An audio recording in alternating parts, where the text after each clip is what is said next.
Hi అండి. ఈరోజు నేను చూపించబోయే రెసిపీ గోరుచిక్కుడుకాయ కర్రీ. ముందుగా మనం స్టవ్ వెలిగించుకొని ఒక పెనం పెట్టుకోవాలి. పెనం హీట్ ఎక్కిన తర్వాత గోరుచిక్కుడుకాయ వేసుకోవాలండి.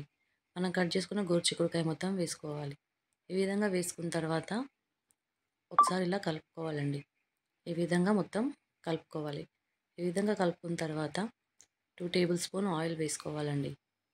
ఈ విధంగా 2 టేబుల్ స్పూన్ ఆయిల్ వేసుకొని ఈ విధంగా కలుపుకోవాలండి. వేగే వరకు కలుపుకోవాలండి. గోరుచిక్కుడుకాయ వేగే వరకు కలుపుకోవాలి. ఈ విధంగా వేగాలండి గోరుచిక్కుడుకాయ. ఈ విధంగా వేగిన తర్వాత ఒక ప్లేట్లోకి తీసేసుకోవాలి. నెక్స్ట్ ఒక గిన్నె పెట్టుకోవాలి. గిన్నె హీట్ ఎక్కిన తర్వాత 3-4 టేబుల్ స్పూన్ ఆయిల్ వేసుకోవాలి. ఈ విధంగా ఆయిల్ వేసుకున్న తర్వాత ఆయిల్ హీట్ ఎక్కిన తర్వాత ఆనియన్స్ వేసుకోవాలి. కరివేపాకు వేసుకోవాలి. కొద్దిగా కొత్తిమీర వేసుకోవాలండి. వేసుకొని ఈ విధంగా కలుపుకోవాలి. కొద్దిగా వేగాక గోరుచిక్కుడుకాయ వేసుకోవాలండి.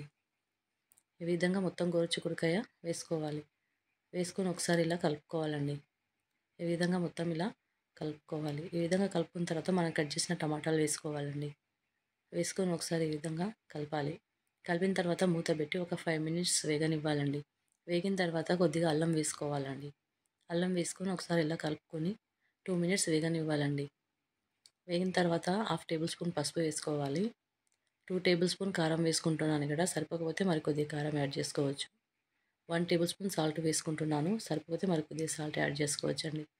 ఈ విధంగా మొత్తం ఇలా కలుపుకోవాలండి. కలుపుకున్న తర్వాత మూత పెట్టి ఒక 5 మినిట్స్ సిమ్లో వేగనివ్వాలండి. వేగిన తర్వాత సరిపడినంత వాటర్ పోసుకోవాలి. వాటర్ పోసుకున్న తర్వాత చిటికెడు ధనియాల పొడి వేసుకోవాలండి. వేసుకొని ఈ విధంగా ఒకసారి ఇలా కలపాలండి. కలిపిన తర్వాత మూత పెట్టి ఒక 10 మినిట్స్ ఉడకనివ్వాలండి. ఎంతో టేస్టీగా ఉండే గోరుచిక్కుడు కర్రీ మనకు రెడీ అయినట్టేనండి.